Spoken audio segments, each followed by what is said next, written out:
say a few words about the COVID crisis. This week marked another tragic milestone in our fight against COVID-19. More than 3,000 deaths in one single day, the highest single death count during this pandemic.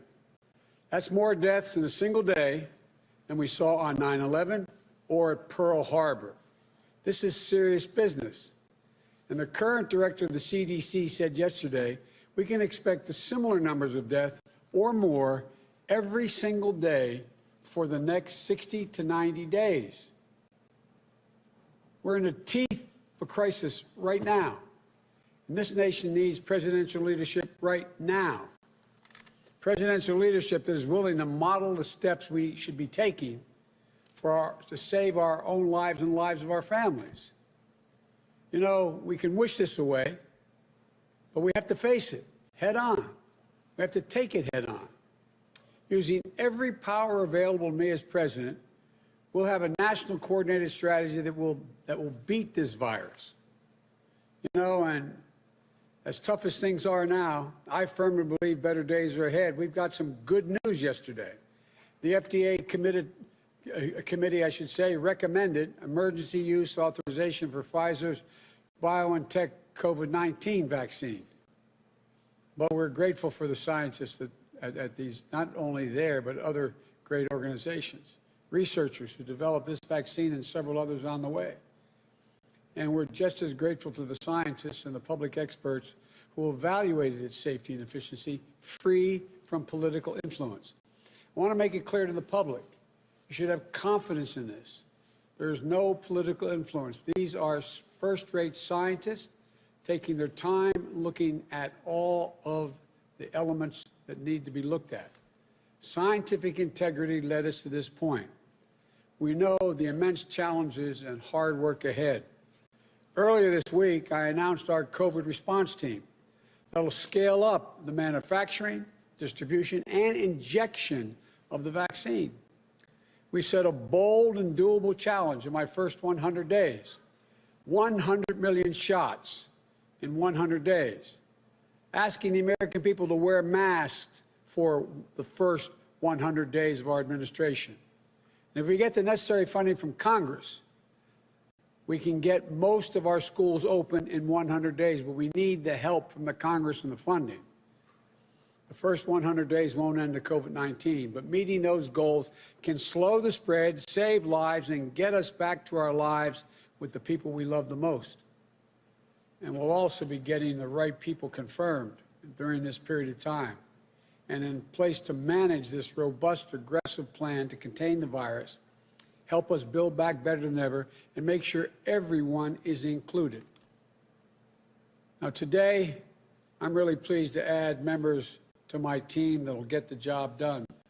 In addition to the pandemic's grim milestone, the economic crisis has left millions of Americans out of work, without a paycheck, without health insurance, unable to put enough food on the table, literally unable to put food on the table, and unsure whether they can pay their rent for when the new year begins or make their mortgage payments.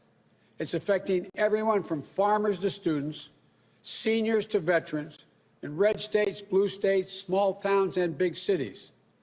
And that's why the Congress needs to act, and act now, on the COVID package. I spoke to my two friends who are still in the Congress, the Vice President and the soon-to-be Secretary of HUD. We have to get this done. They're pushing hard, but it doesn't look so good right now. But it has to get done before they go home. Millions and millions of Americans simply can't wait any longer. We shouldn't, we can't get bogged down in issues that don't help people. State and local governments need the help. Not only that, as I've said for months, we need to protect essential personnel like law enforcement, firefighters, to make sure everything is in place and effectively distribute the vaccine so that we can do that. This relief package won't be the total answer, even if it gets passed, but it's an important first step. There's so much we have to do. These crises have ripped the blinders right off the systemic racism that exists in America. The American people now can see clearly. Black, Latino, Native Americans, nearly 3 times more likely to die from COVID and more likely to get COVID to begin with. Black and Latino unemployment rates too large, too high. Communities of color are left to ask whether they'll ever be able to break the cycle, where in good times they lag, in bad times they're hit first and the hardest, and in recovery they take the longest to bounce back. Vice President-elect Harris and I knew we'd have our work cut out for us when we got elected, but we also knew we could build a team that would meet this unique and challenging moment in American history. Some are familiar faces. Some are new in their roles. All are facing new circumstances and challenges. That's a good thing. They bring deep experience and bold new thinking. Above all, they know how government should and can work for all Americans. For Secretary of Agriculture, I nominate Tom Vilsack, an outstanding two-term governor of Iowa, the best Secretary of Agriculture I believe this country's ever had. He was there when the Great Recession was pummeling rural America. Over 8 years, he oversaw a record-breaking investment to bring us back. He implemented the Recovery Act to help rural communities recover and rebuild. Tom helped expand markets around the world for American farmers. He improved our food safety standards and helped millions of children and families receive healthy meals. He wasn't anxious to come back. He wasn't looking for this job, but I was persistent. And I asked him to serve again in this role because he knows the USDA inside and out. He knows the government inside and out. We need that experience now. 1 in 6 Americans and a quarter of the children in America are facing hunger. The opioid crisis in rural America is a rural America crisis, as is the climate crisis with droughts, floods, wiping out crops in small towns. Farmers and small businesses, small towns, rural communities, white, black, Latino, are reeling from the pandemic and economic downturn. Tom knows the full range of resources available to this department to get immediate relief to those most in need and address the crises, not one, the crises facing rural America. He knows how to build back better for all Americans. He helped develop my Rural Plan for America in the campaign, and he now has the dubious distinction of having to carry it out. It's a good plan. That includes making American agriculture the first in the world to achieve net zero emissions and create new sources of income for farmers in the process. By paying farmers to put their land in conservation, plant cover crops that use the soil to capture carbon, and it'll ensure that USDA promotes true racial equality and inclusion. He recognizes the history of discrimination and will root it out wherever it exists. I've known Tom for a long time, and I'm confident he'll get it done. For Secretary of Housing and Urban Development, I am really pleased to nominate Congresswoman Marcia Fudge, one who, might add, could do many jobs beyond the one I'm asking her to do. But I think the job I'm asking you to do, Congresswoman, is critically important to everything that the Vice President and I believe is how we're going to build back better. As a former mayor, she understands how to manage challenges and forge solutions at a local level. For 12 years in Congress, she's represented the great city of Cleveland. You know, though I think of her most significant political feat was being elected president of Deltas. I know from this state how powerful the Deltas are. You think I'm kidding? I'm not. He developed an entire career for fighting for working people on issues from affordable housing to urban revitalization. During the Great Recession, her district was hit hard by the housing crisis. She spent the past decade working to improve blighted neighborhoods, create safer, more affordable communities. She also understands where you live impacts on your health, access to education, jobs, and economic opportunity. Zip code should not determine the outcomes on all those issues. She's going to bring that same vision as HUD Secretary, using every lever at her disposal to help the millions of Americans facing evictions, trying to pay for their mortgages, find their way through this crisis. And I think you'll see that she's going to lead our charge to make housing more affordable and accessible. She'll work to increase home ownership as a means towards wealth generation, particularly for communities of color. It's not just dealing with the other issues. We have to be able to build wealth in communities of color. And she's also going to help us build back better by working across the ideological spectrum to fulfill the promise of HUD's mission. And here's what its mission is. It's often forgotten: to create strong, sustainable, inclusive communities and quality, affordable homes for all. End of quote. Marsha will be the first woman to lead HUD in more than 40 years and just the second black woman ever. I'm honored to have her serve and thank her for being willing to do it in the Biden-Harris administration at this critical moment in our nation's history. And for Secretary of Veterans Affairs, I nominate Dennis McDonough, former White House Chief of Staff, Deputy National Security Advisor, deep experience on Capitol Hill. I've known Dennis for a long time. He shares my belief that we have many obligations as a nation, but we have only one truly sacred obligation: to prepare and equip our troops that we send into harm's way, and then to care for them and their families when they return. He regularly traveled, as I did, to Iraq and Afghanistan to meet directly with our service members, to see what they were going through, understand the strain and the impact on them and their families. He'd visit them, as I did often, at Walter Reed to see firsthand the visible and invisible wounds they brought home. He knows the cost of war on veterans and their families, from the toll on their physical and mental health to the access to good-paying jobs. And he's a fierce advocate and a relentless workhorse. And I believe, and I think everyone who's ever worked with him knows, he's a world-class manager with an innate understanding for how government can and must work for our veterans.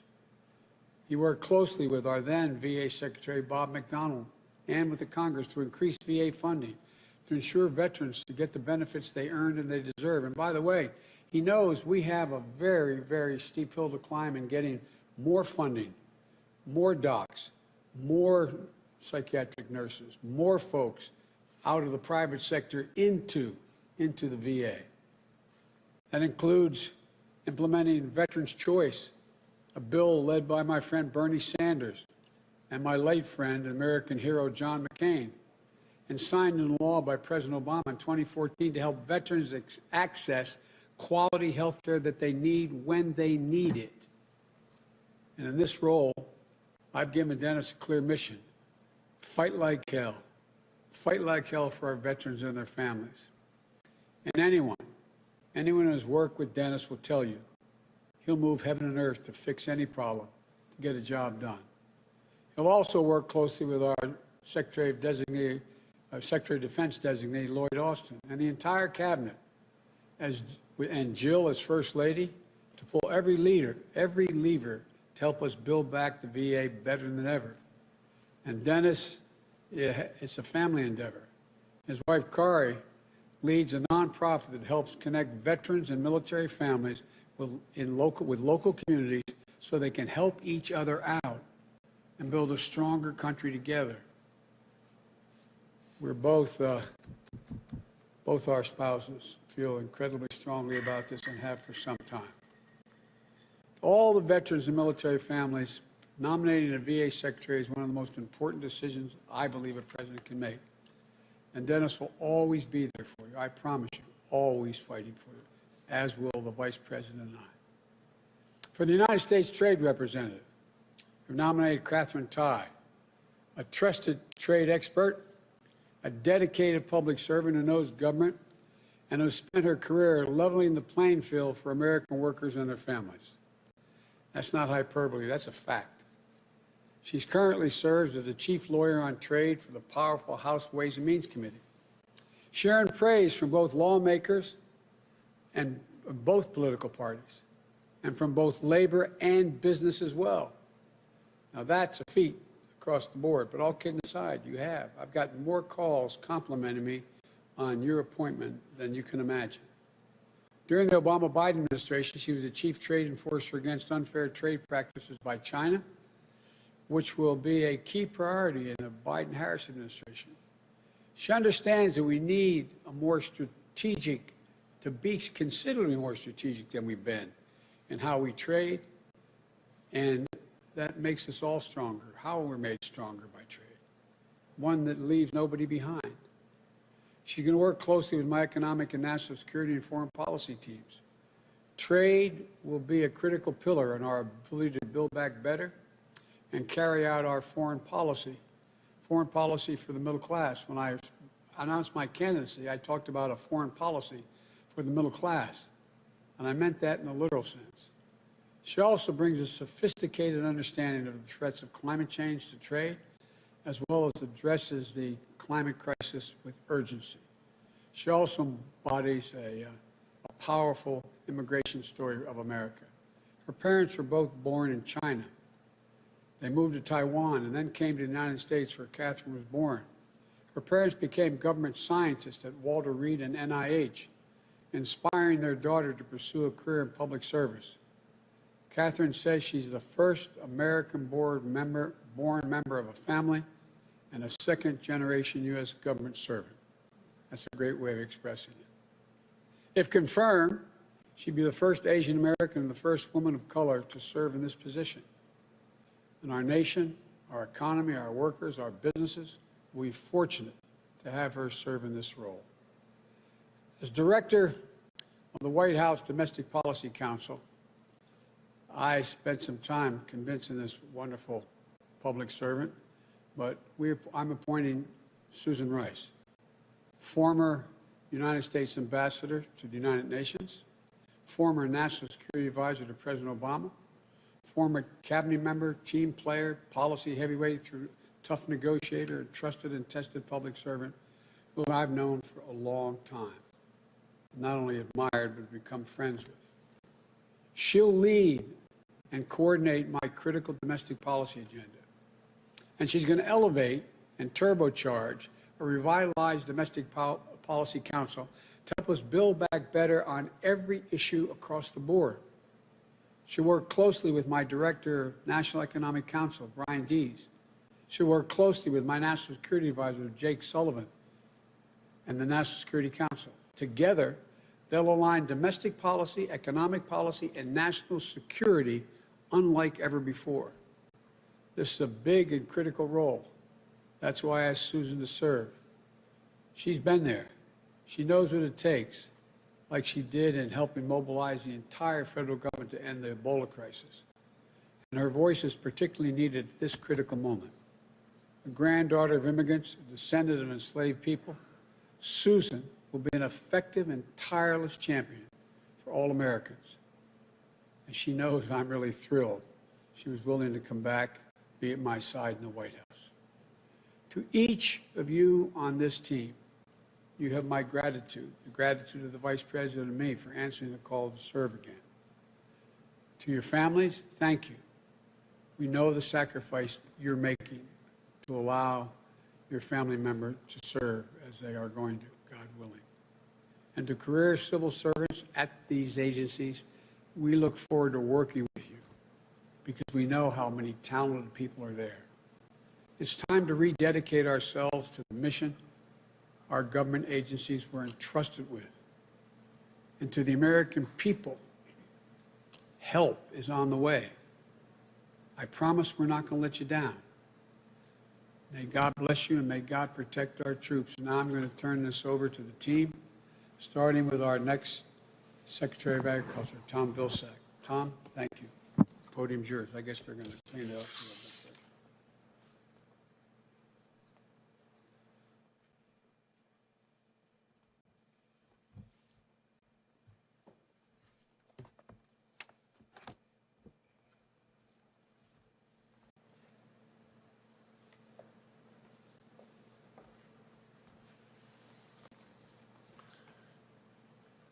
Mr. President-elect, Madam Vice President-elect, I'm honored by the trust that you've placed in me to return to the vital work of the USDA at a very critical moment for so many families and communities throughout America.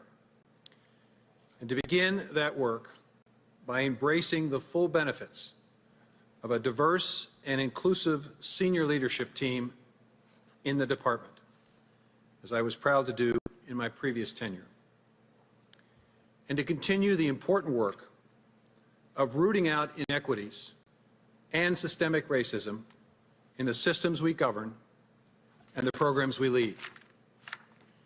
When Abraham Lincoln established the Department of Agriculture, he called it the People's Department. I look forward to making good on that moniker for all people as we build back better.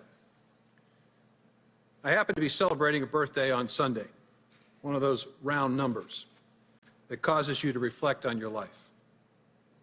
Thinking back on the path of my life, where it began in an orphanage in Pittsburgh, Pennsylvania, to Iowa, where my incredible wife Christy and I raised our family and the home we've made there, to standing here today, being given a chance to serve our country once again.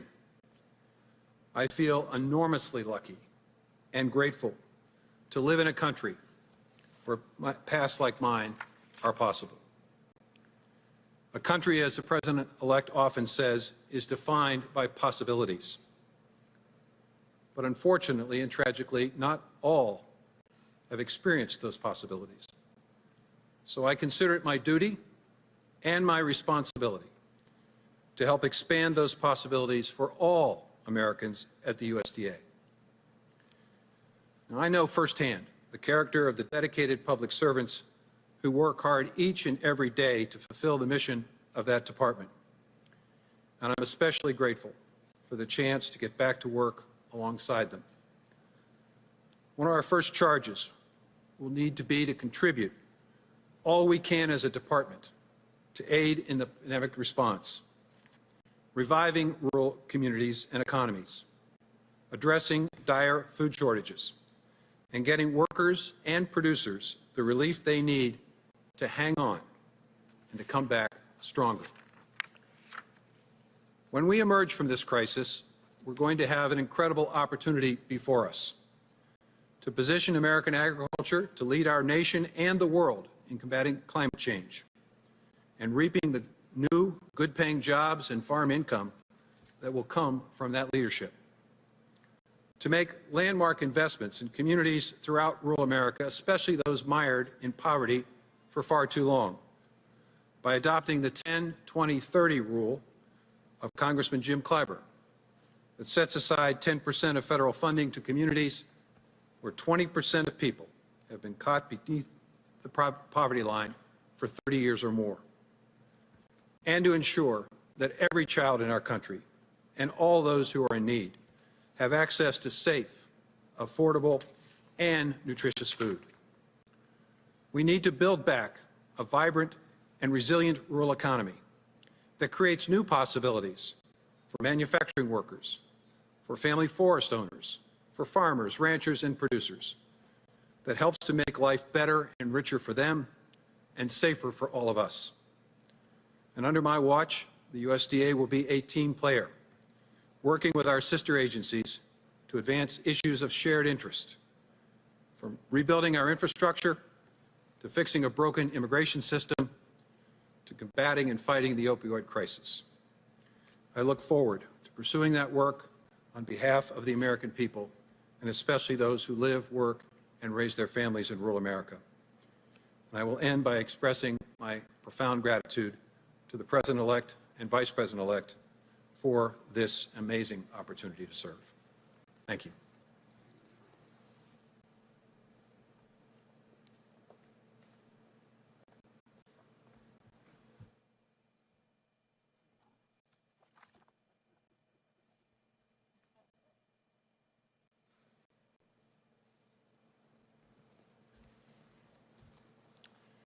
Mr. President-elect, my good friend, Madam Vice President-elect, to my family, my friends, my sorority sisters, my constituents all, I thank you for the opportunity to join this remarkable team and work on behalf of people in every city and community to serve all those who are struggling and looking for the fair shot we all deserve.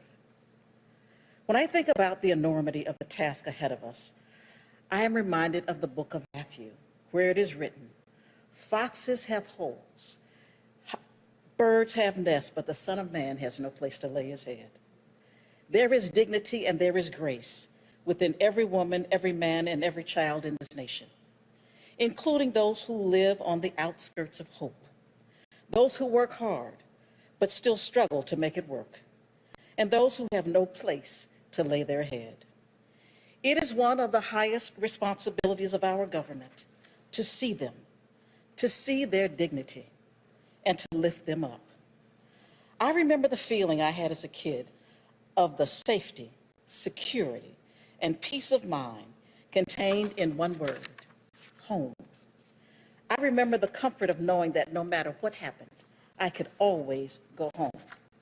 But far too many Americans live without that feeling. More and more have had that comfort ripped away.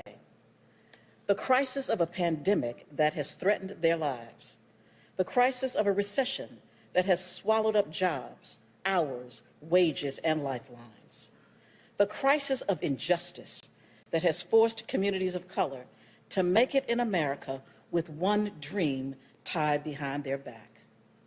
Each crisis chips away at their hope, at the promise of our nation.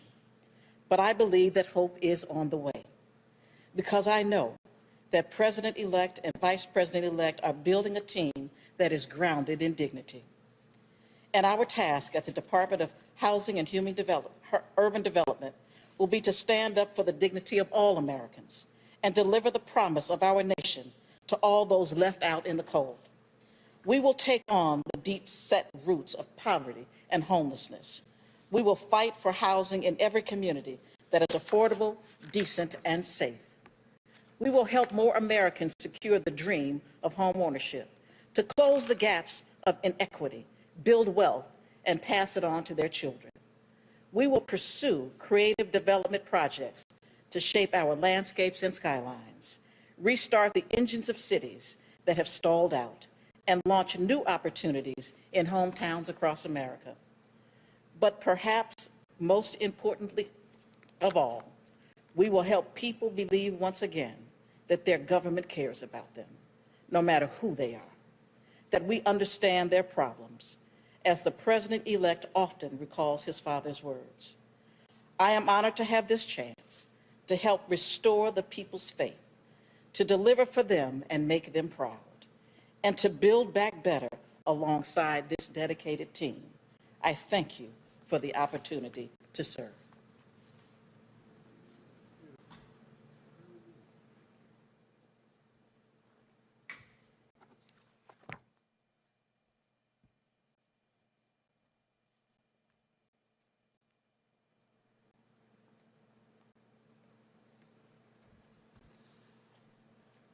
Mr. President-elect, Madam Vice President-elect, I'm deeply humbled by the trust and confidence you have placed in me, and if confirmed by the Senate, will be honored to serve as the Secretary of Veterans Affairs. Mr. President-elect, you have pledged to restore the soul of our nation and to unite us as Americans. In this work, there is a mission that can bring every American together, caring for our nation's veterans and their families. As you have said, this is a sacred obligation, and I know that for you and Dr. Biden, it's also very deeply personal. I've been inspired by veterans in my life as well. Today, I'm thinking of my grandpa McDonough, a Marine, all the troops I met on my visits to Afghanistan and Iraq, and the wounded warriors I spent time with at Walter Reed or showing around the White House.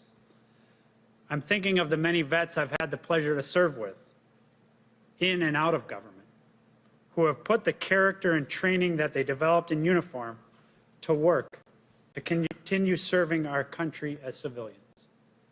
I'm also thinking of one of my high school football coaches back in Stillwater, Minnesota, an Iowan, Joe Sam Samuelson. He stormed the beaches of Normandy, and in home hospice at the end of his life, he and his family were grateful for the compassion of the VA. when he passed, his wife gave me his coaching jacket, one of my most prized possessions. Coach Sam's jacket reminds me why when they come home, we need to have their back. As the president-elect has said, his marching order to me is very clear. Fight like hell for our veterans. We're going to fight like hell to give our veterans and their families the health care, respect, and dignity they deserve. It's helping our veterans build civilian lives of meaning and opportunity, making our VA even more welcoming to all veterans, including our women veterans, veterans of color, and LGBTQ veterans, and keeping faith with our incredible military families and caregivers, because we need to have their backs too. To the men and women of the VA, many of you veterans yourselves, you work tirelessly to take care of our veterans, and your demanding jobs have been made even more difficult by the pandemic. To you and to the many dedicated vets service organizations who include vets, survivors, and their families, I look forward to being your partner, one united team in delivering care and support that's second to none. Finally, taking care of our veterans is not a job for the VA alone. Every federal department and agency has a role to play, and I will fight like hell to make that happen. And even though only 1% of Americans wear the uniform, under President Biden, every American will be called upon to embrace our responsibility to support our veterans and our military families. Mr. President-elect, Madam Vice President-elect, on behalf of my wife, Kari, and our family, thank you for this opportunity to serve. May God bless our troops, our veterans, and their families. And as a nation, may we always give them our very best, just as they have done for us. Thanks very much.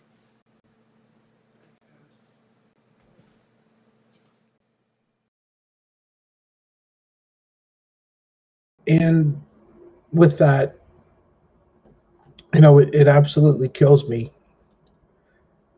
whenever we see these things, right? And we're looking at a whole bunch of people who just refuse to look at the people who are there because the American people demanded it, and instead are doing things that they feel is in their best interest, right? A very, very sad thing to do. And it's actually going against everything that we stand up and we say we believe in, okay? It is. And we're looking at somebody who just refuses to believe that he lost. And if you want to put it in context, just for a second, 4 years ago, he lost by 3 million votes. Okay, so he was already 3 million votes in the hole whenever this election began. And whenever I say he didn't do anything to improve his chances, well, folks, look around. He didn't. Okay, he simply didn't. And now you have what? How many states who are on this garbage that Texas is for? Even we know that you know, even though that everybody who knows anything about this will tell you it's not going to go anywhere, that they're never going to see anything. It's never going to amount to anything. We still have how many states now?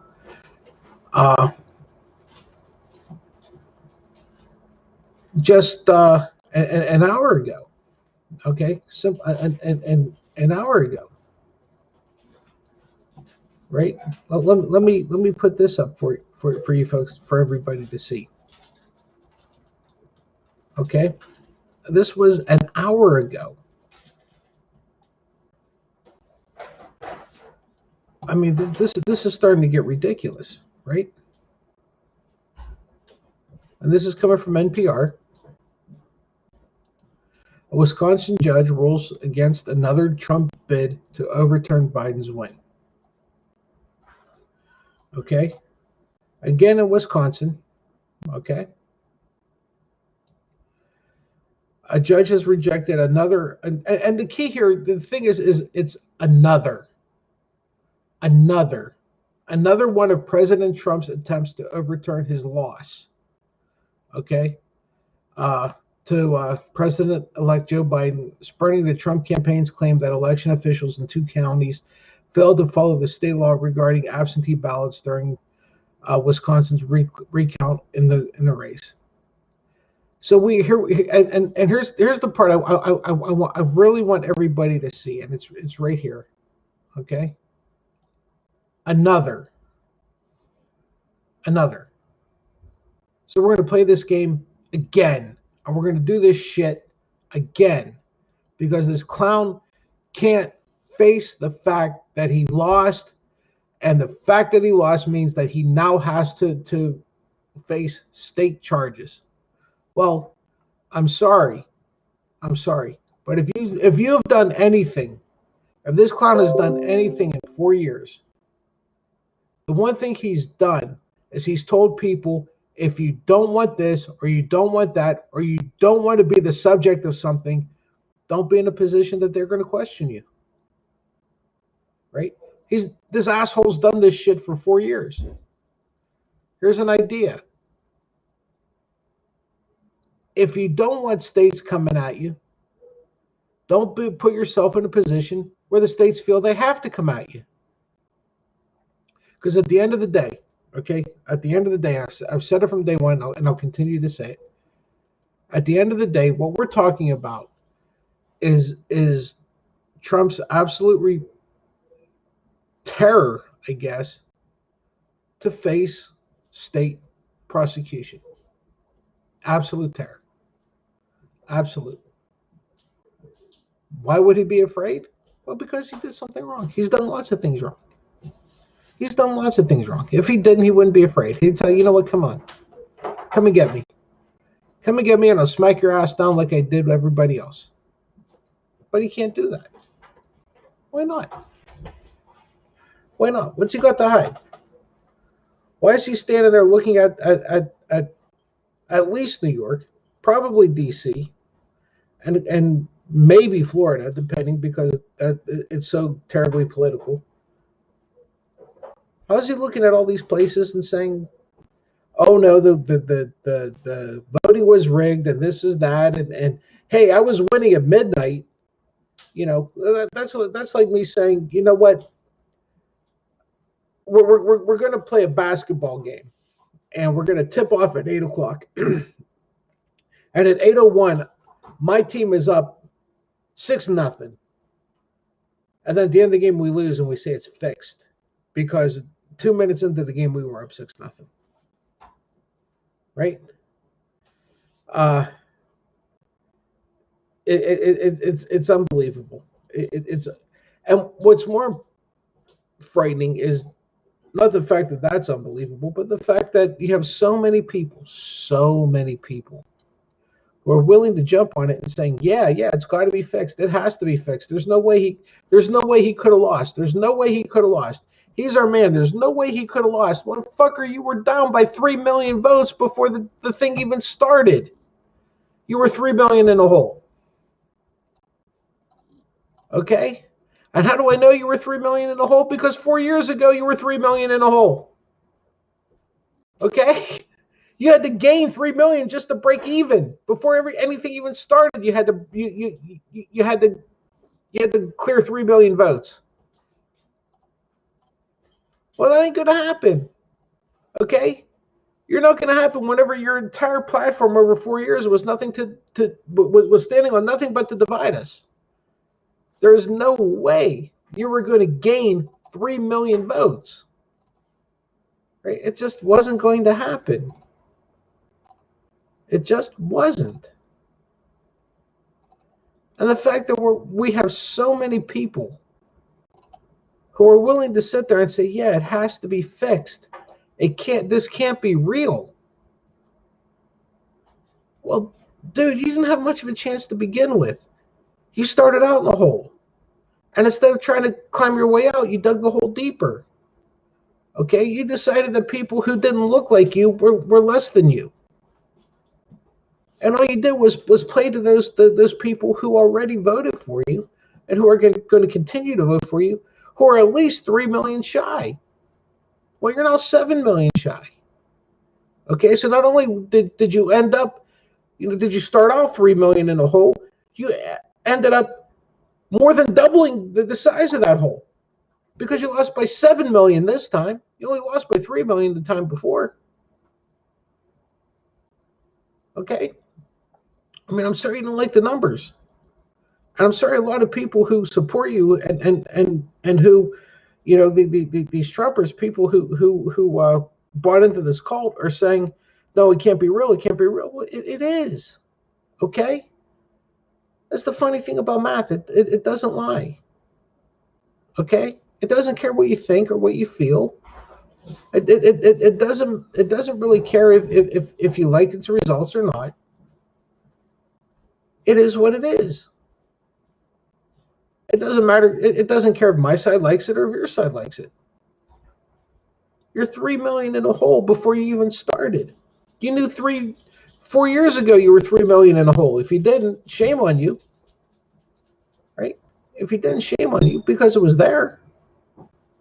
It was there, and you might have surrounded yourself with people who are trying to explain it all away and try to bullshit their way through it. You can't bullshit your way through 3 million votes.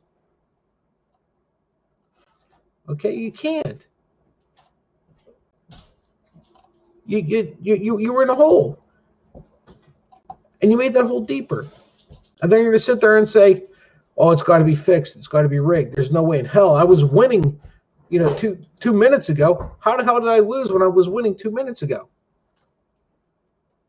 Did you ever see a football game? Did you ever see a basketball game? Did you ever see a soccer game? Did you ever see a hockey game? Okay? The game doesn't stop because all of a sudden you're winning.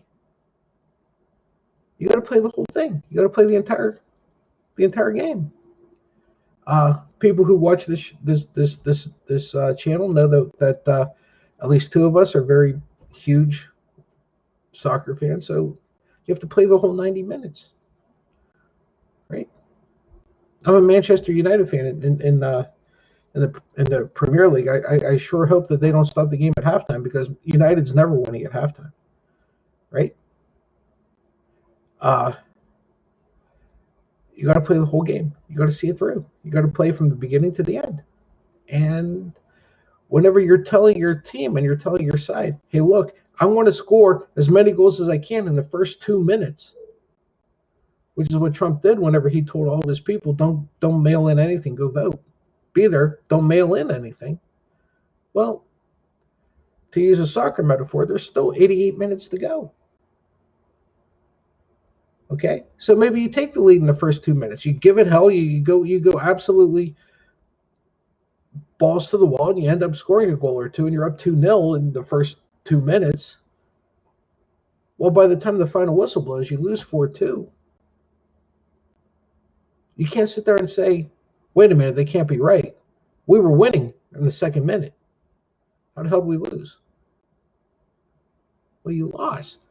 You did. And there's no conspiracy as to why you lost. You lost because you weren't a good candidate, or the other candidate was better than you, or the more people identified with the other guy. That's all. Why is it so hard to accept? Why is it so hard to believe? Why? Why is that so hard to believe? That there are 7 million people in this country that don't like you as much as the people who do like you. There's 7 million people more who don't like you.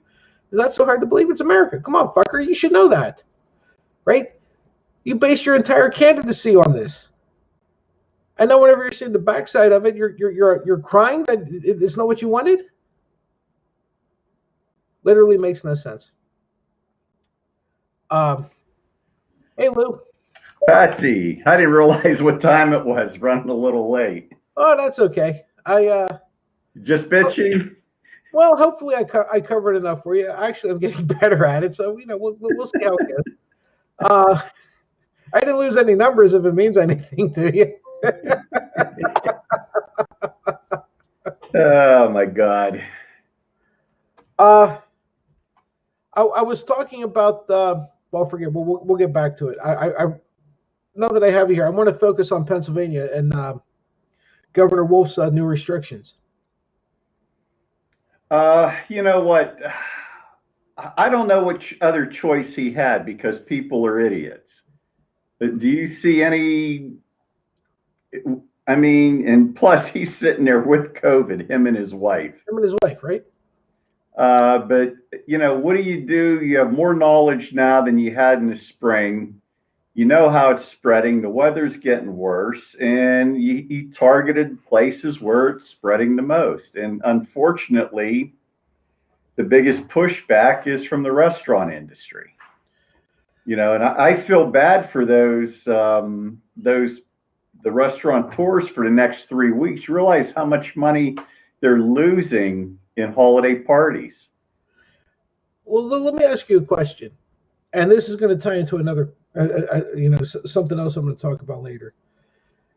We have bitched, complained, whatever you want to call it, about businesses who will put a sign up on the door that says you can't come in without a mask, or you have to be masked to come in. And whenever you go in without a mask, they don't do anything. They don't enforce that. Right? Right. How bad do you think this would be right now, today, right? December 11th, if they actually would have enforced those things? In the last 3 months? Yeah. I'd say conservative estimate, would you think 50 to 75% lower, knowing from what happened overseas? Would you agree that we would have been far better off if these places actually would have enforced these signs that they put on their doors? You know what? We would have, should there have been something put in place for fines. So whenever you're a business, and I don't care if you're as big as Walmart or you're some small mom and pop, and you put this sign up on your door that says you must have a mask, you must be wearing a mask to enter. And whenever people enter and they're not wearing the mask and they're not doing anything to enforce this, I have a hard time showing any kind of concern, any kind of pity, any kind of empathy for these folks, because now they're going to have to close down again. And this time it might kill them. Well, if you'd done what you were supposed to do to begin with, you wouldn't be in this situation, but you chose not to. Okay? What do we always say, Lou? What's the thing we always say, right? You pay now or pay more later. There's always a price to pay. It's either cheaper up front or it's more expensive on the back end. Right? It's now they're paying the more expensive one because they choose to pay the cheap one up front. Because the dollar they make today was worth more to them than the $2 they're going to make tomorrow. Yeah, and you have, well, you're looking at full hospitals. Jameson ICU's full. I believe Butler is. A lot of these smaller hospitals are filled. Farrell? Where do you put them? And that's my other question. And, you know, my wife and I were talking about it today whenever she came home for lunch. And you know, we were talking about, you know, you look at the COVID-19 deaths, right? And whatever that number is, it's staggering, but whatever it is, that is a direct result of the virus. Those deaths don't take into account the indirect results. And what I mean by that is, how many ICU beds do you think a normal hospital has, especially a rural hospital? Not a lot. Not a whole lot. And whenever those things are full, or maybe there's one left, and there's a car accident because it's a Friday night and you decided to drive home, right? or, an elderly person all of a sudden has a heart attack, especially out here in Mayberry where we live, and the hospital is incapable of administering to them because there's just no room for them. The COVID numbers that you're seeing on the right side of the screen when you have CNN on aren't telling the whole story, and those are bad enough as it is. What do we do with those people? What do we do with the woman who's pregnant and can't get into the hospital? What do we do? What do we do with the guy who was just driving home from work and all of a sudden some drunk asshole decided to go across the road and take him out? No, that's it too. Right? How many of those people are not accounted for? Right? And they don't seem to care, and people don't seem to care. And it's absolutely, you know what it reminds me of, Lou? And we'll put these restrictions in, and honestly, they're not exactly bad restrictions. Well, I mean, my income's been hit because my side gig's been closed down for a few weeks. Well, yeah, you're going to lose that for 3 weeks now. I'm going to lose that for 3 weeks. But and these people are motherfucking Wolf, right? They're screaming and they're bitching about him, and I equate it to the 7, 8, 9, 10-year-old kid who is being punished for doing something that he did wrong, and he's sitting in his room and he's sobbing and he's hoping the parent that punished him gets hit by a bus or something, right? I hope they die, that type thing. It's like, wait a minute, fucker, you were doing something wrong. Your parents found out about it. You got caught. You're being punished, and yet you're mad at them because they're punishing you for something you did. Right? Where would we be right now if come June, July, August, people actually did what they were supposed to do? How bad would it be? It wouldn't be nearly as bad as it is now. There's no way it could be. There's literally no way it could be. Now, if you take into account, like if you would have had the same mitigation efforts as Canada or Germany, I mean, you would have been going back up now because they are, but you would have been what, about 20% of what you are now? Yeah. And it's going to go up. But other places where they were, it was far lower than where we are now, right? I mean, yeah, it's going to go up, especially like here, like at Thanksgiving, right? Because and worst part is we told you, like the CDC, everybody told you, right? Thanksgiving is gonna kill us. Well, we're 2 weeks past Thanksgiving, and look where we are. We're closing shit down. We told you it was going to happen. The state told you it was coming. Don't do it because this is what's going to happen. And we did it anyhow. Don't step out in traffic because you're going to get hit by the bus. And you step out in traffic and you get hit by the bus and then you have the nerve to complain. What's going to happen at Christmas? Sure.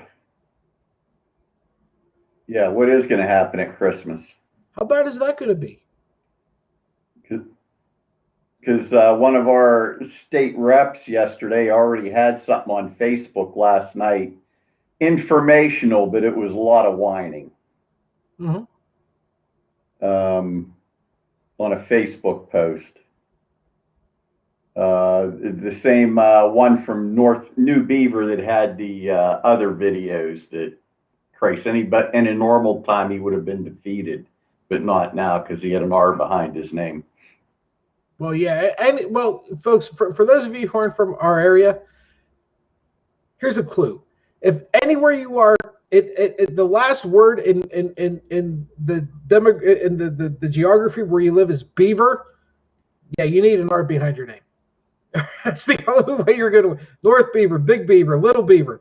If there's Beaver in that name, and you're an R, you're golden. You're in. You could be Satan and you're in. Anything other than the R, forget it. You're going to lose. Yeah, Satan with an R and Jesus with a D would lose out here. Oh yeah. Well, tell me, is Little Beaver any different? Is Big Beaver any different? No. No. We bitch about North Beaver because that's where we live, but it's the same thing. It's terrible. It's again, the Republicans are very, very good at putting their party over their country. Huh, that's been proven the last month. It's very, very obvious. They're far more happy to do that. Okay, I don't care who you are, what you stand for. You have an R behind your name, you get my vote. That's it. It's that simple. It's terrible. It's absolutely terrible. But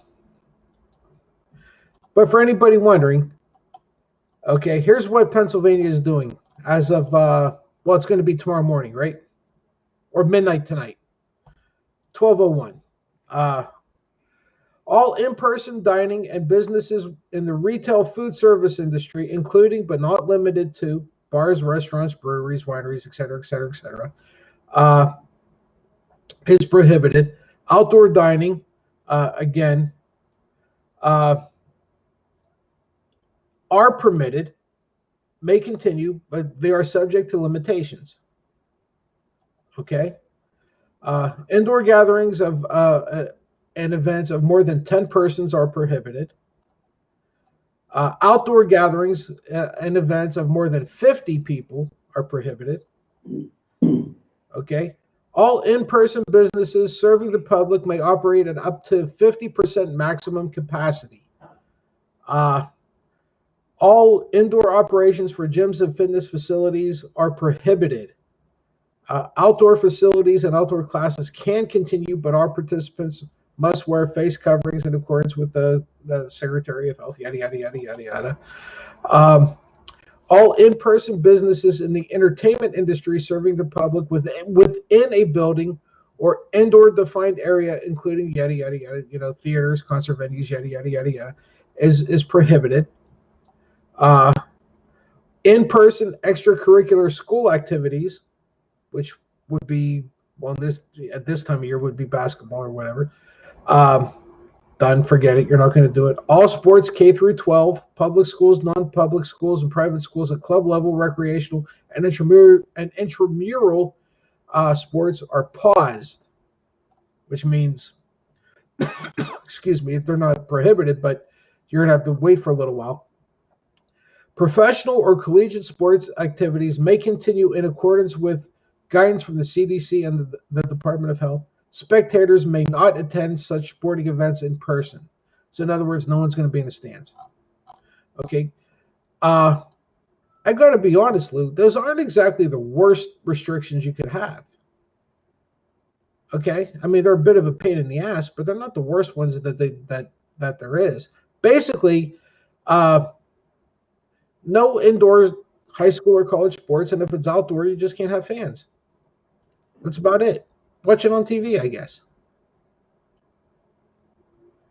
That's not the end of the world.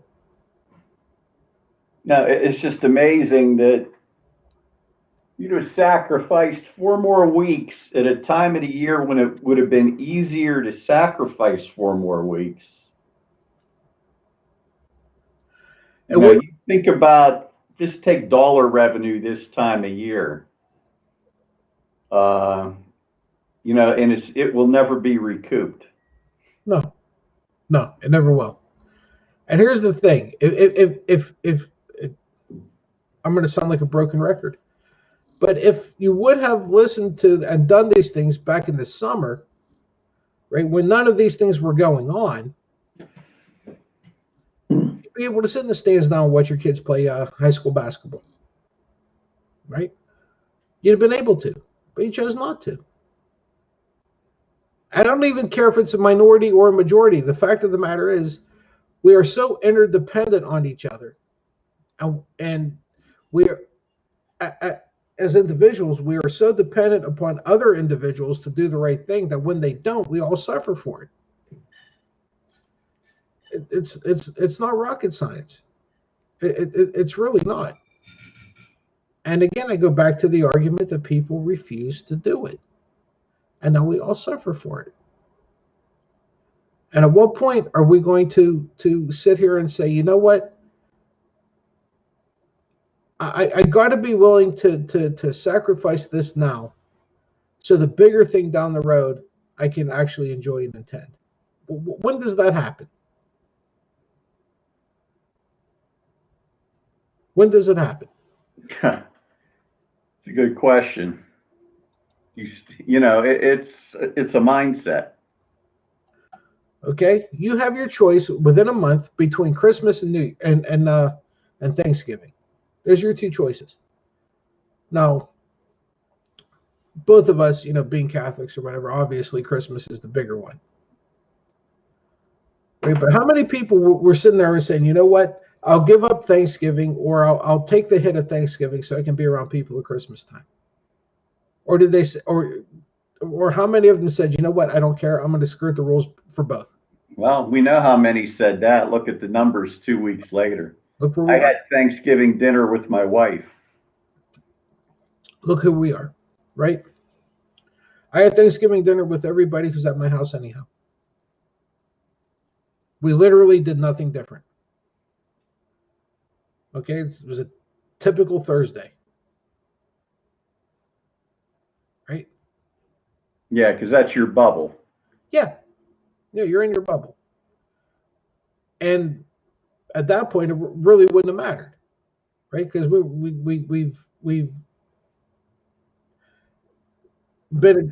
exposed ourselves to each other. Boy, does that sound like it's going into the gutter, right? So much that it really didn't matter. It really didn't matter. I mean, we live next to each other, right? So there's interaction there. It doesn't matter if it's Thanksgiving or if it's Tuesday. None of it changes. And our original plans for Thanksgiving, had they come together, my sister and brother-in-law had COVID. They didn't come in. They ended up with it. They could have, just a delay of a few days might have made a difference. Good possibility my daughter had it, but never tested positive. 2 tests with all the symptoms, both negative. Well, because it wasn't one of those instant tests, right? So you know you got to figure that she was. I mean, chances are she was negative, even though she had the symptoms, right? Because it wasn't the half-assed instant one. Well, she had the instant one, then the regular one. They both came up negative. Both came out negative. Well, we don't know.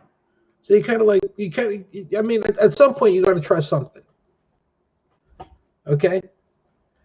And you know, she took both tests, the only ones that are available to her. Okay, she's in the clear. You know, what choice do you have? At some point, you have to try something. Mm-hmm. You know. Yeah.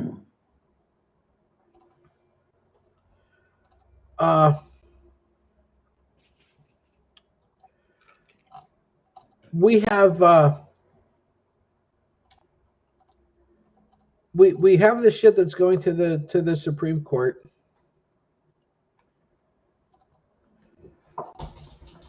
From Texas, right? Well, it may be going to the Supreme Court.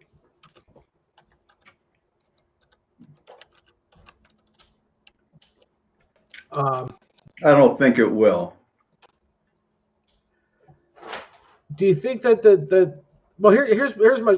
I'll be honest with you, Lou. I don't think it's going to either. I don't think that they're going to do anything of it. Here's the bigger question I have for you. Do you think they're even going to acknowledge it and say, sorry, no, this is a state issue? Or do you think they're just going to ignore them and say, you know what? Do you think they'll issue the same type of one line that they gave to Pennsylvania?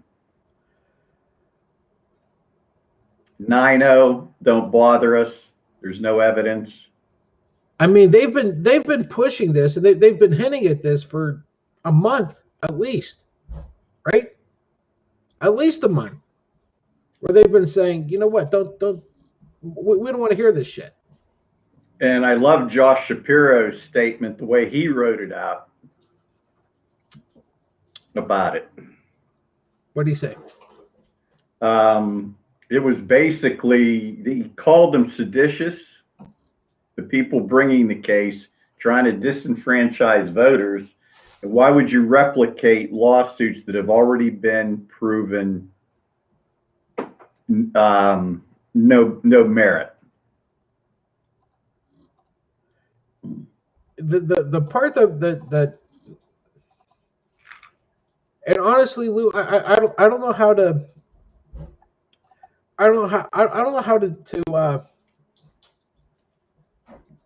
to address this, I guess, is you have how many representatives that jumped on board this thing? Right? 120 something? 106 106. congressmen, ours being one of the assholes. That anybody who knows anything is saying that this has nothing. This is bogus. And Man, he needs to. We need everybody, whoever runs against Kelly, man. I'd hammer that fact the next election like there was no tomorrow. I just keep Mike. Mike, why do you hate the Constitution? Mike, why do you hate people voting? yeah, You know, just over and over. yeah. I would jump on his ass, especially if I had an R behind my name, right? I would jump on his ass and say, why are you so against our state? Why are you so against our state's rights? Right? What is it that makes you feel that the people of our state are incapable of voting? What makes you think that our state is incapable of this? Right? I would be hammering him like crazy. On that vein of the Supreme Court, this one's great. I did not see this. Pennsylvania Attorney General Josh Shapiro to Ted Cruz, because Ted Cruz volunteered to litigate the case in court. Yeah, I love that. I don't know if I need to send a surgeon to examine your spine or a psychiatrist to examine your head, but something is wrong with you if you continue to follow this president. Who said that? Josh Shapiro to Ted Cruz. And you know, Lou, the part that kills me is how many of these folks, because they gerrymandered everything on the fucking planet, how many of them even need to do this? Right? They don't have to grandstand for this. They're in. Just shut the fuck up. Let these idiots make idiots of themselves and just stand back and let them go on their way. How the hell can you be compelled? Yeah. Here's a statement from 2 hours ago. You can't continue to hold yourself out as a legal expert when you demonstrate day in and day out that you don't understand the law by supporting this president and his claims. And yet they do it. That to me is one of the reasons that I don't believe the Supreme Court will bother to hear this. I would be shocked if they, well, let's put it this way. I'll be mildly surprised if they knock it down. Okay? I am expecting them to just ignore it altogether. Right? Come Monday, let the Electoral College, let the electors just do their thing, and the Supreme Court not even address it, which honestly is probably the proper way to do it. But they very well could address it with saying, whatever the hell his name is, the from Texas, and saying you're denied, period, and be done with it. Right? I mean, if they wanted to do that courtesy to him, that's asking a lot, but maybe they do, maybe they don't. But I would be more surprised by that than them not even addressing this and just ignoring it, and, and just, oh, sorry, there were too many things ahead of you. But hey, it's already been decided, so goodbye. That would seem like the proper thing to me. That would seem like the proper thing to do. Just don't even give it merit. No, that's what I mean. It shows there's no merit at all. I mean, every court has thrown it out by every appointee across the board, whether they're appointed by a Democrat or a Republican. Every judge has said, don't bother me with this bullshit. And basically, whenever they don't address it, that's basically what they're saying, right? They're saying, look, you're full of shit. Just go away. And I don't know, maybe.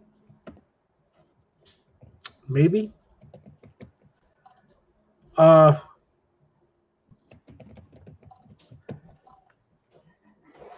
much trouble do you think he's in? And I'm kind of jumping around a little bit, and I apologize, but all of this, to me, seems to be that he's trying very, very, very hard and trying to do as much as he can to not face state charges. Look, I think he's going to try to pardon himself. I think he's going to pardon everybody else, and he's going to pardon himself. And I don't think he's going to put everybody else ahead of himself. I think he's going to do it all at the same time, right? But again, that's federal things. And I promise you, the only reason he hasn't done it yet is because somebody whispered in his ear that doesn't clear you from state charges, only federal. Yeah, and you wonder if he's doing something else behind the scenes. Is he going to try bullshit with Iran or something? Why did he just fly 2 B-52s over that way?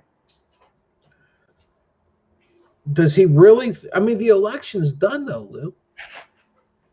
I'll be honest. I don't think I don't think he realizes it because he has so many people around him telling him what he wants to hear that he doesn't get that, like we said earlier in the week, the U-Haul trucks at the front door. I really, you look at that, and I really think he doesn't comprehend that all the mail-in ballots count, and they were just counted late because of the Republican legislatures that had it laid out. Yeah, because don't forget, that and the Republican Party as a whole does not believe anybody that isn't white should have a vote. Look, you told your folks, you told your people, your cult. Okay, you told your cult to go vote. Then you told them not to mail it in, to show up in person. Was that part of the plan to make it, oh, everybody go vote, it looks like we win, then we're going to throw lawsuits even though we know we lose? Yeah. Yeah, I really do. And they've successfully persuaded, 83% of the Republican Party or 77%, whatever it is, that it was rigged? Why not? But at the end of the day, you didn't convince a majority of the people. You convinced a percentage of your party. That's not it. You still have Democrats and independents. And you still have judges, and you still have people who actually follow the law, even if they are Republican. I mean, does he honestly believe that the Republican Party is his version of the Republican Party? Does he think his cult is the Republican Party? Yeah, he believes that. Well, this is what happens whenever you do that. What I want to know is why didn't they name Arizona in that lawsuit? Yeah, it's a good question, isn't it? I was just thinking about that. Mm-hmm. That state was flipped. Yep. But yet, nowhere to be found, is it? Is it because they don't have a Milwaukee, a Detroit, an Atlanta, and a Philadelphia and Pittsburgh? Ooh, ooh. You think? You think? Makes you wonder. Well, hell, if you're going to tell me that this thing's rigged, I'm going to look at you and I'm going to ask you why you think it's rigged. Right? What I find hard to believe is we have so many people who are complaining about a system of government that was founded with the notion that the people that are doing the most bitching are the people that it served the most. You know? You still have it better than everybody else, and yet you're more than willing to bitch and complain about the system. Yeah, you're right. Think about the people that are whining the most.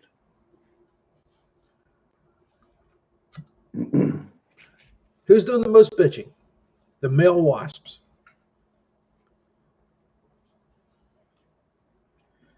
Who have benefited from our system of government for their lifetimes. For their entire lives. They've had it better than anybody else. And now they're the ones doing the most bitching. If that isn't the most privileged thing I've ever seen in my life, I don't know what is. Right? Pentagon, as they say, right? Right. That's what Frank and I call him, right?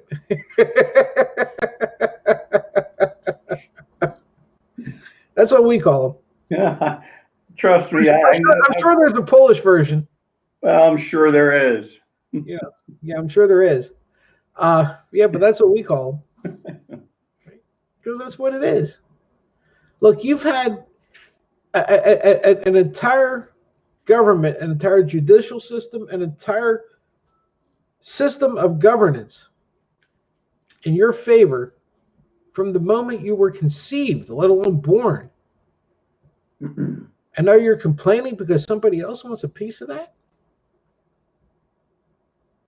And now you're seeing people who are infiltrating that and is making it available to everybody, and yet you feel like you're a victim. And you're a victim, and you still have an advantage. And you still have more advantage than the woman you're sharing the house with. Right? But the only thing that is different than you is she's female. And you still have a bigger advantage than she does. So even in your own home you do, and you're still complaining.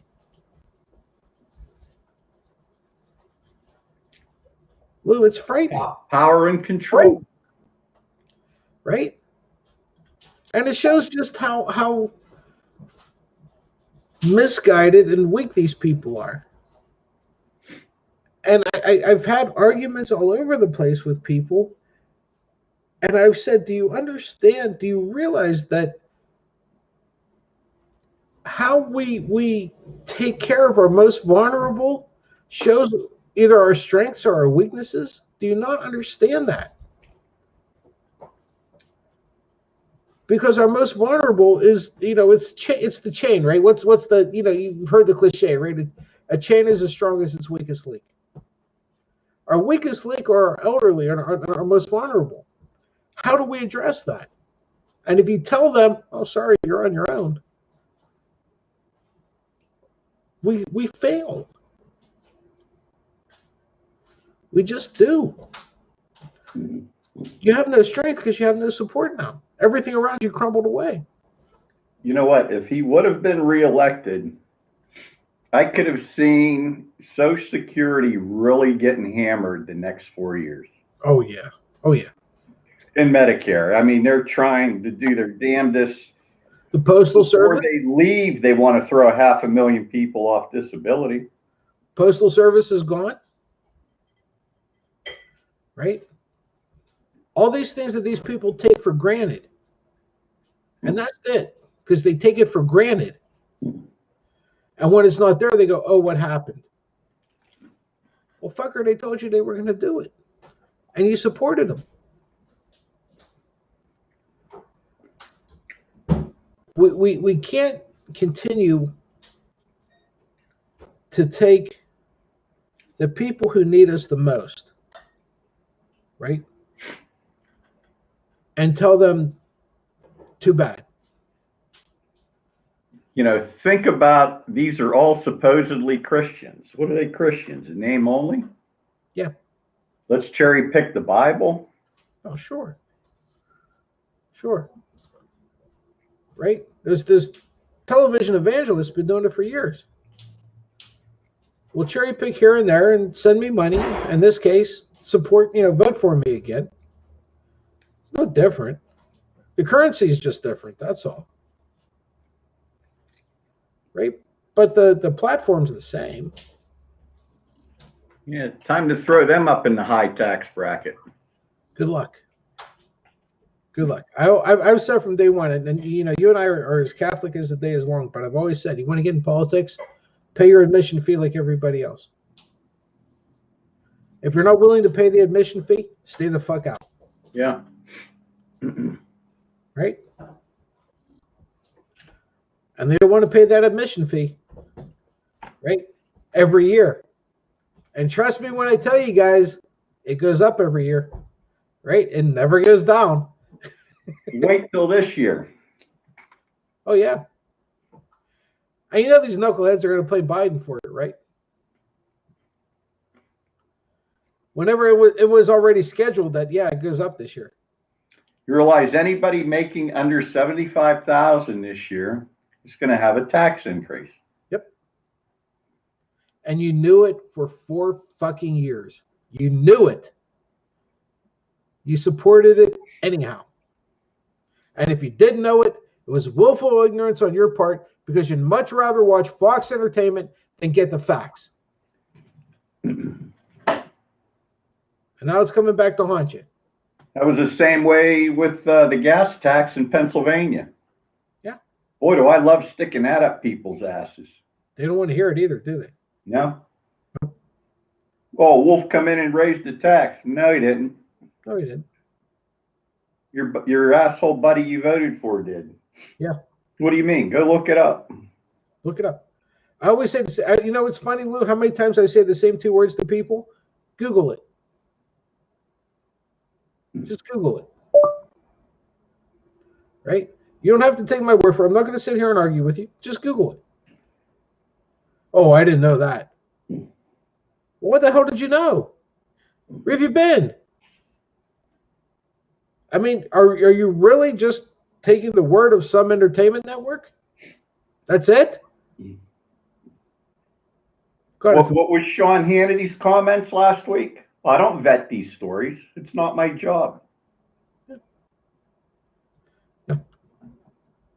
Well, you don't vet them, but you put them out as that's the word. Oh well. And then you have a bunch of people gullible enough to hear it and fall for it. Right?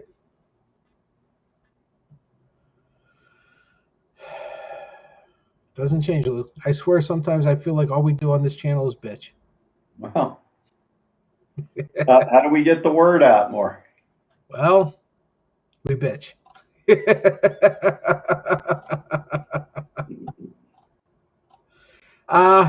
You have anything good to end this on? Anything positive? I you know what? I don't know if this is positive, but it's fun. Go ahead. Did you ever hear of the magazine Der Spiegel? It's a German publication. Well, I know. I figured it was German, but no. Let me send a link over because I can't. Anyhow, they came out and after he lost the Man of the Year last night, they named President Trump as the loser of the year by one of Europe's most widely read news weeklies. Trump's presidency ends as it began, without decency and without dignity. There you go. I'll tell you what, isn't that in a nutshell right there? Yeah, it is. Loser of the year. Guess who was Times Man of the Year, or People of the Year, I should say? Do you think Time had him in the Final Four just to bust his balls? I don't know. You know what? Part of me says yes, and part of me is like, no, they really wouldn't do that. But yeah, I can see that happening. Okay, and I'd like to get the whole article translated, but you know what? It says there, this is people looking in on the United States. The country is more divided than ever since the times of the Civil War. This is not a byproduct of Trump's politics, it is their goal. Permanent conflict is part of his strategy. Nothing is normal under Trump. He refuses to admit defeat. Instead, he speaks of massive electoral fraud, although there is no evidence for it. And that's when they go into that begins where it ends where it began, without decency, without dignity. And you know what? That is perfectly true. Look who Time Magazine put on their cover for Person of the Year. Look at that. And he put Joe and Kamala. So I guess technically it should be persons, right? Yeah. Oh, you know what? I didn't even catch this. Here's a great one here. Arguably not since grandfather Friedrich Trump was banished from Bavaria by royal decree for draft dodging. That was, that would have been Trump's grandfather. Yeah, would have been. Apparently, it runs in the family. Has a descendant of the Drumps of Kallstadt endured such public humiliation in Germany? There you go. Cowardice. Cowardice. Cowards deserve to be humiliated. I'm sorry, they do. Okay? It's just that simple. Cowardice has no standing in human society. None. You don't see cowards in the animal kingdom because they're normally the ones, running in the back of the pack, and they're normally the ones that get killed. You know what? It doesn't, being a hero doesn't mean running into the line of fire, but doing what is right at the right time. Just do what's that. When they call the doctors and nurses heroes, yes, they are. Yeah. Just do what's right at the time. That's all. Running and because you're the only one around pulling somebody from a burning car, that's doing the right thing at the right time. That's it. And if you're doing it to get credit, that doesn't count. No. If you're doing it just because, it's like, man, I got to help this person. Right. That's it. That's a hero. Yeah. Terrible. Good place to end this tonight. Good place. We will be back on Monday. Same bad time, same bad channel. Okay, folks. Hopefully you enjoyed it. If you do, please like us. Smash that like button, especially on YouTube if you're watching it on YouTube. I don't think we have a like button on the other channel that we're on. But we will be back on Monday. God willing. God willing. Bad times, man. Bad times. But until then, everybody, we thank you and stay safe. Goodbye, good luck, and God bless. We will see everybody.